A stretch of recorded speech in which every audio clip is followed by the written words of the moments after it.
আজকেই দেখলাম বিএনপি মহাসচিব মির্জা ফখরুল বলছেন যে তিনি এই দক্ষিণ পন্থার উত্থানে উদ্বিগ্ন। তো এর মাঝে আমরা ইসলামী দলগুলোর মাঝে ঐক্য দেখেছি, এবং লাস্ট এমন ঐক্য হয়েছিল 1976-এ, মানে জামাতের মওদুদিবাদের সাথে দেওবন্দের তো কখনো আদর্শিক জায়গায় কোনোদিন মিল হয়নি। তো আমি দেখলাম যে আপনি মে মাসের দিকে সেই সময় একটি স্ট্যাটাস দিয়েছিলেন যেখানে লিখেছেন যে জি আমার মোটামুটি ঘাটা হয়ে গেছে, আমি আমার প্রত্যেক অতিথির ক্ষেত্রে এটা চেষ্টা করি। তা আপনি সেখানে লিখেছেন যে প্রিয় নাদিরা ইয়াসমিন, আপনার মেরুদণ্ডের 3-4 ইঞ্চি একটু ইউনুস সাহেব ও তার পরিষদদের ধার দিন, তাতে যদি মোল্লাতন্ত্রের সামনে ওনাদের নুয়ে পড়া বন্ধ হয়, সব নুয়ে পড়া বন্ধ হয়। তা আমার যেই জায়গাটা জানার ইচ্ছা, এই রাইট উইং কি বাংলাদেশের ইতিহাসে সবচেয়ে শক্তিশালী অবস্থায় এখন আছে নাকি? এবং ইসলামী দলগুলোর যে ঐক্য, অনেকে হাস্যরস করেন যে সেখানে ইসলামবাদে বাকি সবই আছে, আপনারও কি তা মনে হয় নাকি? না, ইসলাম তো মোল্লাতন্ত্র না। প্রথম কথা হলো গিয়ে যে ইসলাম, আপনি যদি একটু থিওলজিক্যালি যদি আমি দেখি, ইসলামের সাথে ক্রিশ্চিয়ানিটি, বিশেষ করে ক্যাথলিসিজমের যে পার্থক্যটা, সেটা হলো যে ক্যাথলিকদের মধ্যে যে একটা ব্যাপার আছে যে আপনি আপনার আল্লাহর সাথে যখন কথা বলতেছেন, আপনি ওই চার্চের মাধ্যমে কথা বলতেছেন, মানে কোনো একজন ফাদার, মানে প্রিস্টের মাধ্যমে বা পোপের মাধ্যমে কথা বলতেছেন। হ্যাঁ, সো আপনাকে, এবং আপনি নিজে বাইবেলটা পড়ারও দরকার নেই। হ্যাঁ, তো এর যেটা আবার পরবর্তীতে রিফরমেশনের যুগে এটা আবার অনেক চেঞ্জ হলো, ওই অত হিস্ট্রিতে না যাই।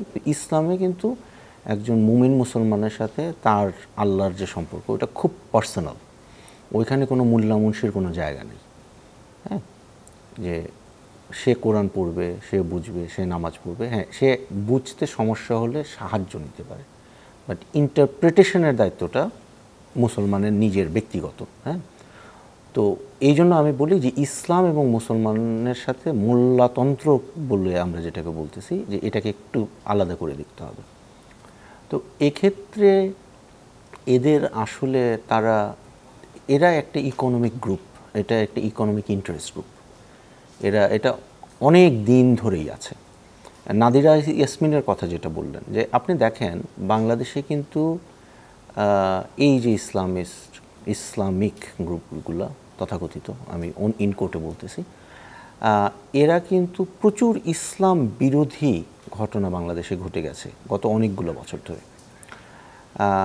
এর মধ্যে একটা, যেমন আপনি বলপূর্বক অন্তর্ধান বা গুমের কথা বলতেছিলেন, 2016 অনওয়ার্ডস আমরা শত শত মাদ্রাসার ছাত্র, ইমাম, শিক্ষক বা লেবাসি মুসলমান, যাদেরকে দেখলেই মনে হয় তারা প্র্যাকটিসিং মুসলমান, তাদেরকে এই তথাকথিত জঙ্গিবাদ বিরোধী অভিযানের নামে, জঙ্গি শব্দটা আমি ব্যবহার করি না, এটা একটা অত্যন্ত ডিহিউম্যানাইজিং একটা ওয়ার্ড, মানে ওই যে জিহাদি সন্ত্রাসবাদ দমনের নামে তাদেরকে ধরে নিয়ে গিয়ে গুম করে রাখা হয়েছে। তাদেরকে পরবর্তীতে বিভিন্ন সাজানো নাটক করে তাদেরকে টিভির সামনে উপস্থাপন করা হয়েছে। Massive violation of their human rights, massive violation of human rights.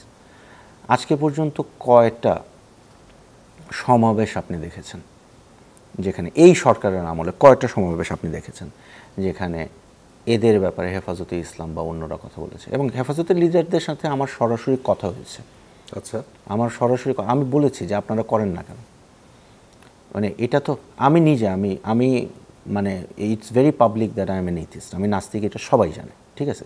আমি যদি বলতে পারি যে এদের বিরুদ্ধে যে অন্যায়টা হয়েছে, আমি ইউনুস সাহেব যখন আমাদেরকে টিএফআই সেল, যেটা র্যাবের, যেটা ওইটা ভিজিট করতে নিয়ে গেল, মানে আমরা প্রথমে আয়নাঘর দেখলাম, তারপরে টিএফআইতে গেলাম, আমি নিজে, আমাকে 2টা প্রশ্ন করার সুযোগ দেওয়া হয়েছিল। আমি তখন একটা প্রশ্ন করলাম যে এই যাদেরকে নেওয়া হয়েছে তাদের ভুয়া মামলাগুলো তুলবেন কিনা এবং তাদেরকে ক্ষতিপূরণ দিবেন কিনা।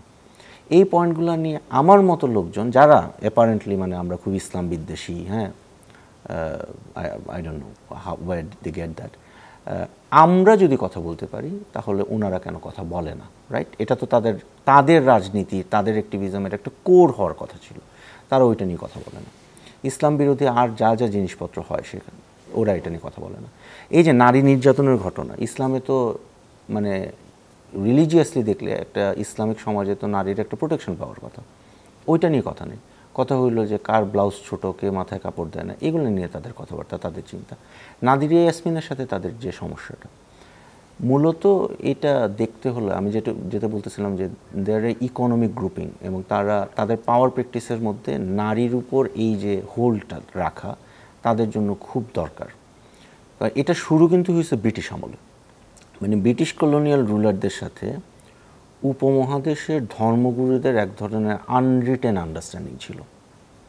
সেটা হলো যে হিন্দু পুরোহিত এবং মুসলিম যে ইমাম হোয়াটএভার আলেম সমাজ, তারা ঘরের মধ্যে মানে মানে কি বলবো এটাকে, it was an understanding between the white man, that colonial rulers of South Asia, and the brown man, যে জনপরিসর মানে পাবলিক স্পেসের সব কিছু ব্রিটিশ সরকার মানে রানীর সরকার নিয়ন্ত্রণ করবে, কিন্তু ঘরটা আমরা ছেড়ে দিব সাউথ এশিয়ান পুরুষদের হাতে।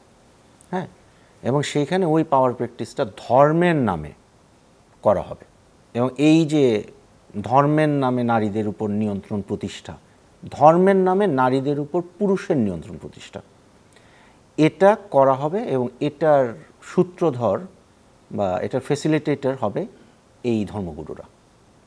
এটা সেই লিগ্যাসি রয়ে গেছে, সেই লিগ্যাসিটি রয়ে গেছে। এবং সেখানে দেখেন আপনি আজকে দেখবেন যে মানে ক্রিমিনাল লতে যান আপনি, ওই 1886 বা হোয়াট এভার, আই মিন অনেক আগের, হ্যাঁ, সেখানে কিন্তু মুসলমানের জন্য একটা আইন আর হিন্দুর জন্য আরেকটা আইন নেই, রাইট?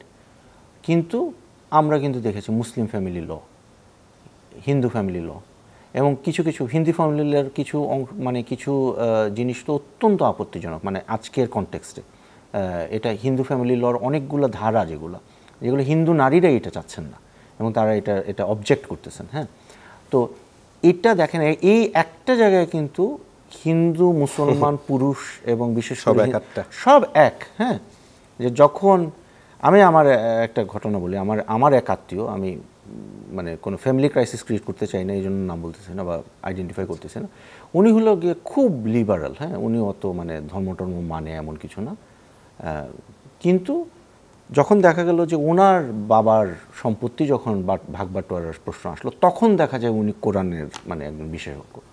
কোরআনে কোন আয়াতে কি আছে, কারে কত 16 ভাগের 1 ভাগ দিতে হবে না কি হবে না, কি অনেক জটিল হিসাব নিকাশ আছে না। তখন দেখা যায় যে এই আপাত ধর্মহীন মানুষটাও সে ধর্মগ্রন্থকে খুব সম্মান করে। মানে ধর্ম ব্যবহারে বাংলাদেশে তাহলে যুগে যুগে কেউই পিছিয়ে থাকে না, না একেবারে, মানে এটা প্রতিটা। আমরা যদি একটা ছোট বিরতি নিয়ে আবার আলোচনাটা করি।